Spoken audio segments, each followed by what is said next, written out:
Well, hey there, viewers. Welcome back to the Garage Dad channel. Here we are today in the man cave of many wonders. I'm happy to report I've got my lapel microphones, and I intend to use those throughout the rest of any productions like this, slash shenanigans, I should say.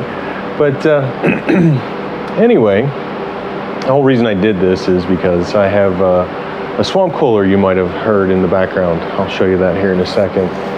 But so I have a slight disruption to our regularly scheduled program, which was to be the Odyssey here. We were gonna tear apart the gearbox and figure out what's going on there. I actually had another issue pop up that I intended to take care of. So that's what I'm starting with this video for. This is actually a repair of a BMS Sniper T-350. I've lost a bearing in the torque converter, if you will. It's a little different. It's not quite a torque converter, but in any case, I thought I would bring you along from where I am now. So let me get you flipped around and take you through it. All right, so here's where I'm at so far. As you can see, I've got the seats out and the engine exposed and the cover off of the belt and clutch area. But over here is that swamp cooler that I mentioned. That's keeping things nice and comfortable here for me. I have that plus buried way over there in the distance above that little mini cooler and the blue tote thing, Tupperware. There's an exhaust fan, so I've got cross ventilation going in here if you're curious.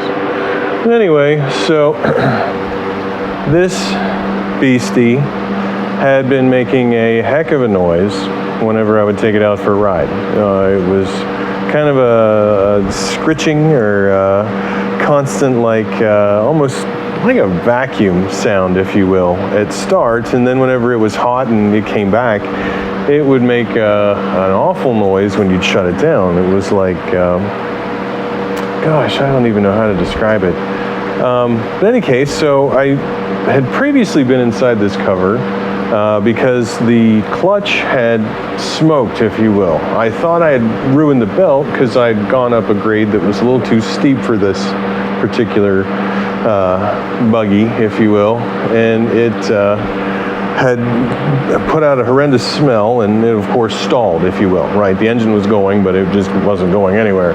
So I brought it home, checked it out. I assumed I needed a new belt, and I discovered that it actually has this centrifugal clutch built in. That actually goes on the gearbox side of things, right? So that would be the shaft on the right. The shaft on the left is the crankshaft, and that has what's called a variator. So that variator is what's moving the belt around based off a spring tension that's exhibited by the pulley attached to the clutch. So we'll go over that more once I start reassembling this. But in any case, this is going to be a little bit different from what you're used to. Most folks are going to rip it apart and say, all right, well, just put it back together the way you had taken it apart. But what I'm going to do is, hey, guess what? It's already apart. You know, let's assume that it's been days for you guys. You don't know what you're doing. Possibly, or, you know, who knows, maybe this is a basket case somebody handed you. But in any case, I'm going to walk you through how to put it back together, because I expect that this is a fairly common issue, and I'll point out why. There's some design elements to this that made things a bit easier as far as removing it when it was in the state it was, with this seized bearing, or about to seize bearing, if you will. But so anyway, what I want to do right now is I've got a brand new blind hole bearing extractor kit that just showed up today with my lapel microphone, and I thought that I would work on getting out the second of the two bearings. So let me show you over here. Hopefully you can hear me. In the breeze. Put my back to the fan here for you. But anyway, so here's the bearing that got destroyed. This one I had pulled off of the recoil start shaft. That was suspended on a bearing that was attached to the case. That bearing was housed in here, and that bolts onto that cover over there. And this was the bearing that was inside of it. Now, as I was disassembling things and started taking the snorkels off the transmission there, I was pulling out pieces of cage, so I knew I was in trouble. I knew I definitely needed a bearing, but I didn't realize that I completely destroyed one. There's a total of 4 in there, 3 of these sealed ball bearings, and then a needle bearing with its own grease seal. I'll show you, and I'm going to replace all 4. So we'll go over all that stuff here as part of this video, or this video series maybe. I don't even know what this is going to turn into. But so in any case, that's out.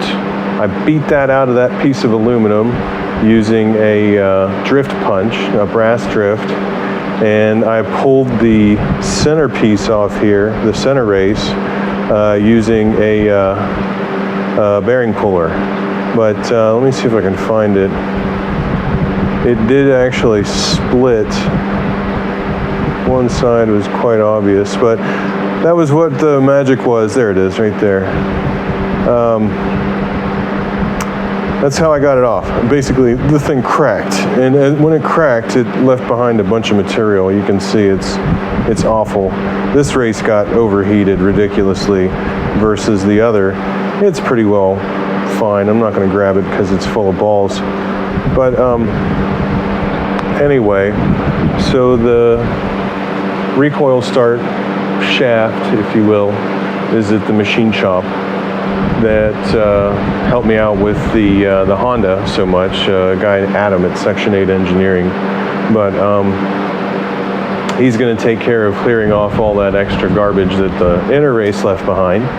So while we're waiting for that to be finished and show up, same with the bearings, they haven't gotten here yet, but we can go ahead and set the stage, right, which would be to pull off this this here bearing, right, get it out of the case. It's stuck in a blind hole. That's why I grabbed this blind hole tool.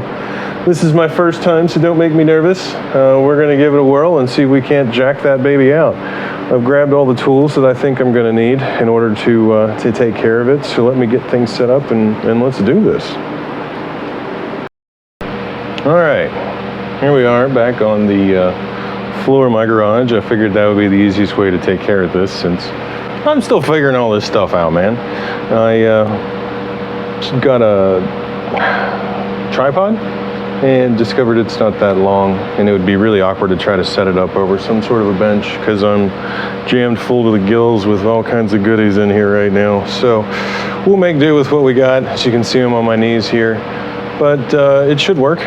So let's give this a shot. So the first thing I got to do, I've already loosened these screws, but we got to take off this cover that's retaining this bearing, keeping it from walking itself out in operation. So we'll go ahead and pull those guys out.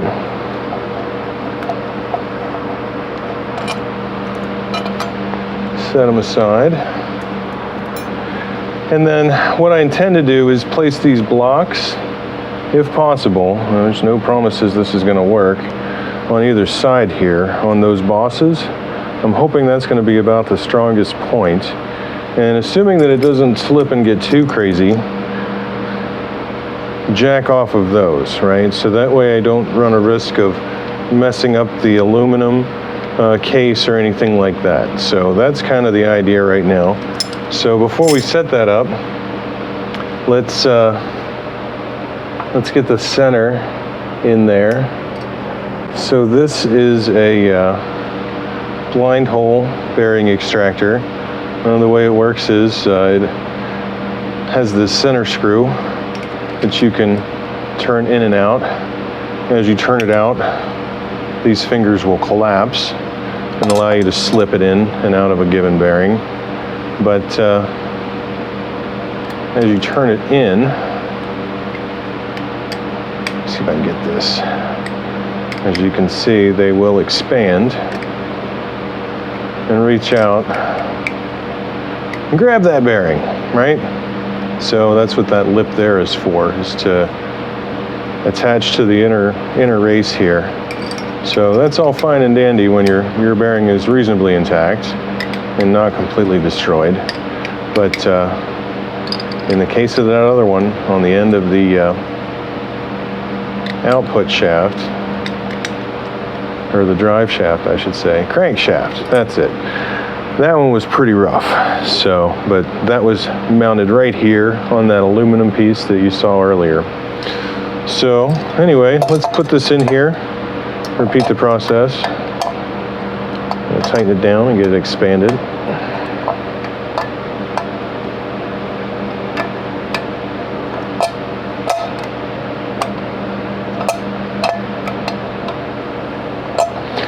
Now I realize I'm missing a tool. I have no wrench to use to jack, to turn the screw that'll pull on this thing.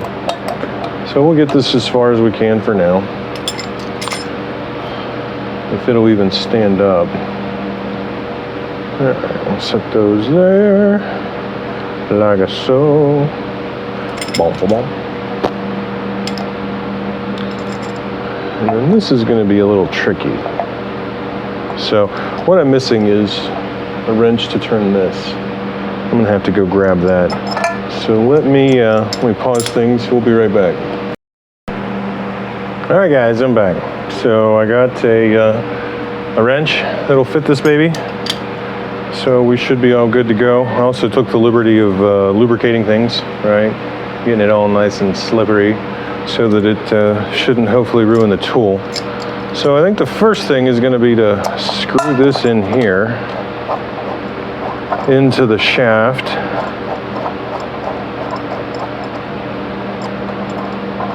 Of the puller.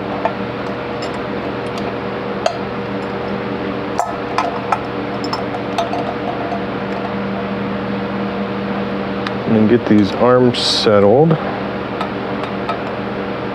about where I want them.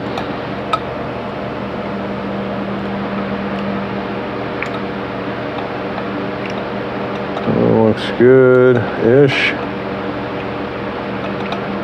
And then turn the center nut there. I don't know if you guys can see that.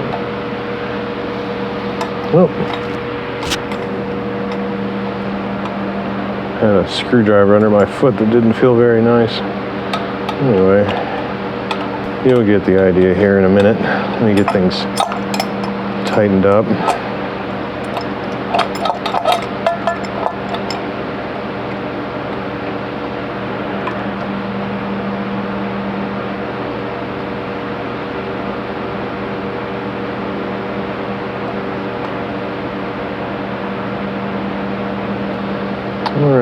So there, it's just about, it's finger, well, it was finger snug. There we go. Joke's on you, buddy. There. All right.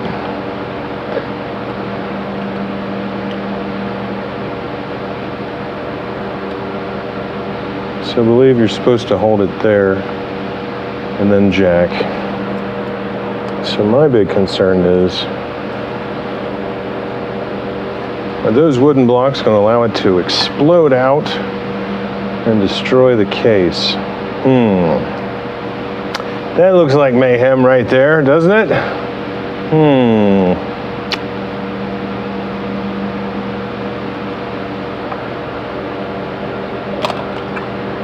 Yeah, I can see that kicking out real simply. Real easily. Yeah.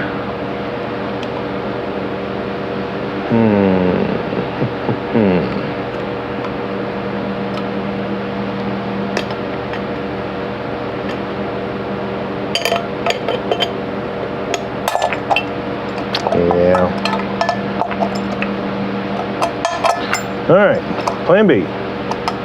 Let's try something else.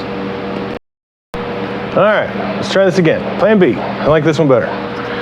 So found these pieces of steel in the old scrap bin, and they fit real nice right there on either side, covering those bosses and distributing the load. So let's go with that. I also was smart enough, maybe we'll say that judiciously, to bring a little wrench set Let's see, what number do you think that is? What do you know, it's a 12. All right, let's go with it. So, back to this. So we're going to tighten things down on the shaft here. Lift this up a little bit. Make it easier on me. Oh, that's nice. There we go.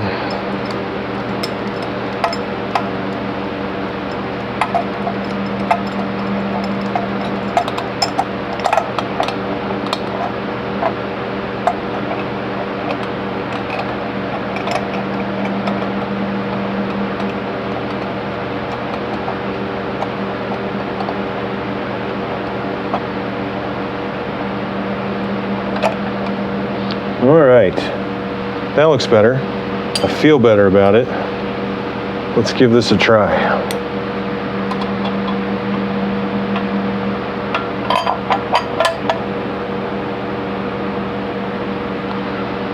All right, so far, so good. It's accepting a little tension. Oh, hey, look at that. The bearing will rotate, so let's do that. You guys still see? Yeah, you can see all right.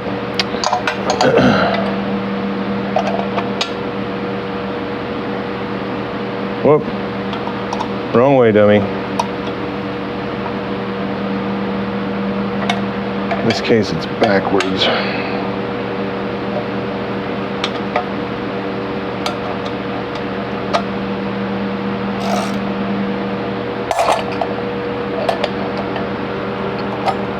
All right, it budged. Scared me. I thought for sure I cracked the case or something, but it came up. It had been just slightly below flush right there. So, all right, let's keep pulling on this thing.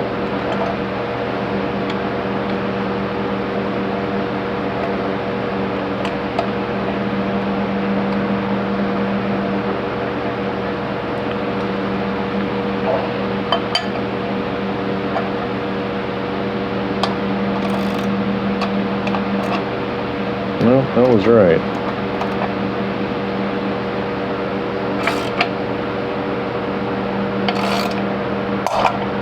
Oh, there she popped again. Pop. Whoop. Got a little crooked there.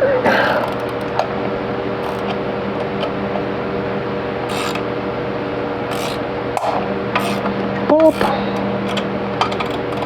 Straighten her back out. Boy, I am thrilled with this tool. I've never used one of these before. You know what? Work smarter, not harder. Let's get a good grip. That way I can control which direction this thing goes, right? Dummy. Oh, I'm not the smartest dad. And look at that. She walked right out. I'll be darned. Oh, look at the hot mess back in there.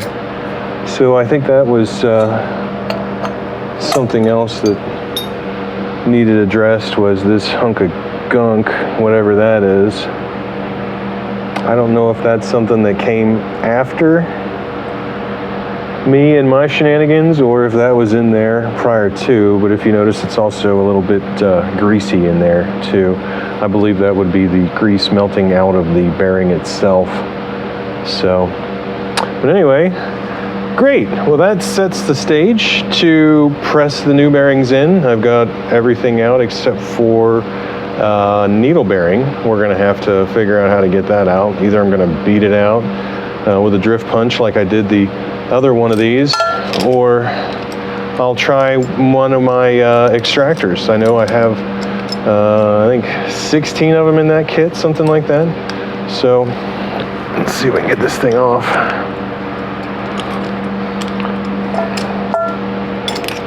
There we go.